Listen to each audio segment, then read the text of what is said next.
So, Amanda, as a friend or family member of someone in the queer community, what questions can you and can't you ask? And if you have questions, where can you go to get answers?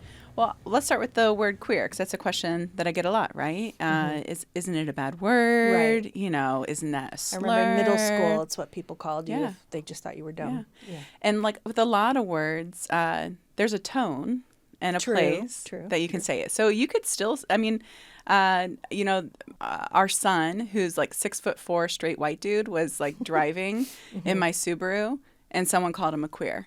And I was like, Why? Because he was in a Subaru? right. I was like, oh my God. You're kidding. They know the lesbians drive the Subarus. I mean, sure. But then my wife was like, you have a lot of gay stickers on it. And I was like, oh. Right. But at first I was like, oh, they know. Which also, the Lesbaru is a stereotype that lesbians drive Subarus. But there's a couple things around this. One, that company was really affirming to our community. They did a lot of really good market research, and they reached out. And so there is a reason that we purchased it, plus it has the highest resale value. But all the way back to the word queer. So that person yelling that at my son was not yelling it in a loving way. Supportive way. Right. So just like any word that's been used against a community or came from outside the community to diminish it, we're allowed to reclaim it and we're allowed to use it again. So for me, I use the word queer because it feels super all-encompassing. It can have to do with gender identity, with fluidity, with expression, with who you love or how you love. The queer feels really encompassing. It also, for me, feels like it makes a space for our allies, because you can have queer politics, right? Which can mean things outside of even the LGBTQ community. It can be around being socially just and mindful, right? So that's where queer works for me. But it is a nuanced word. So like for allies, when they ask that question, if I am telling you to come to my queer cocktail hour and I have flyers on it and I'm saying the word over and over, then invite people to the queer cocktail hour or the queer poetry reading. Say the word. Be comfortable saying it, because you don't ever want to say it in a way that's kind of weird and awkward, and then you're looking like you're uncomfortable with the LGBTQ community. But if you're not sure how to use the word, if it's not of yours, then you can have other ways of saying it. You just want to be confident. And then also the word queer is a unique one, because there's people in the LGBTQ community on either generational side that it's still painful. It'll never be okay. It's not a word they want to use. So there's that. So to ask questions, one of our members told me, so a trans woman said, don't ask me about any of my surgeries, right? So there's things that you just don't ask people. You just don't ask people the intimate details of their medical history. Right. That's weird. And if you are doing that, right, that's kind of You wouldn't not. be like, tell me about your gallbladder. And Right. Yeah. You wouldn't. So things around body autonomy, around affirming medical care that have to do with gender identity, if it's an invasive question, don't ask it. But if you want to better understand what we mean when we say affirming medical care, you can look that up. You can go and Google that. You can go to the Cleveland Clinic. They have an LGBT center. They have an affirming care center. You can learn more about that. We want you to. We want you to be more familiar with that language, right? I always think about, like, would you ask my grandma what sex position she prefers? I wouldn't.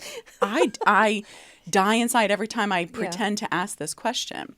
So why would you ask me questions about my intimate life? Yeah. So it's just kind of common it's sort sense, of a right? strange sense of privilege. Like Isn't they it? have the right to ask these very, as you say, invasive, personal things. Like that's nobody's business. That's what happens when a group of people or individualized have been dehumanized, seen as other and marginalized. It means that it gives permission to other people to not see them as fully human. We know the way that this happens for people of color. We know the way that this happens for people who are differently abled, right? Right. And so, and a part of that is just like having just compassion and thinking about your own self. How would you want to, as you said, the platinum rule of how would you want to be treated? Well, the golden rule is treat people the way you want to be treated. Right. So that, starting there, but then also treat people the way they want to be treated. Oh, I see what, okay, I get it. How do you want to be treated? It means I need to get to know you. Oh, I love that. Right? It means all that. But at the same time, so then it's like, well, I'm trying to learn. Because the other thing we hear when we do a lot of education trainings at Plexus is, oh, well, I wanted to ask, but I didn't know how. or I was afraid to say that word because I didn't want to get it wrong. So the other thing is fear. Fear of getting it wrong is as dangerous as like xenophobia and fear of other people. You know, it can be as limiting.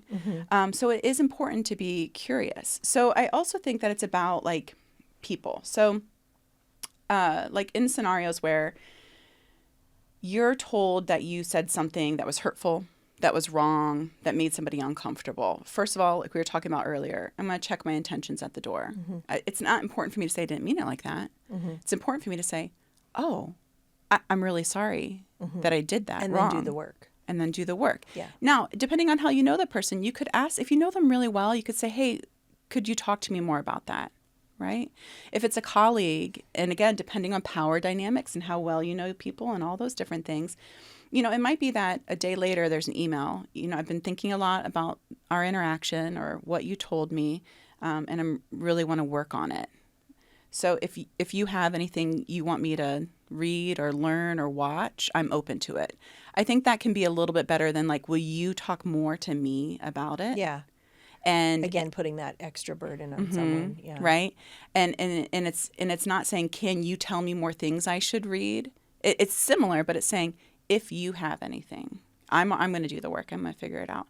But like, again, if it's your personal relationship and your friend and stuff, or your child, it's going to be pretty nuanced. It also matters where and how you're asking it, right?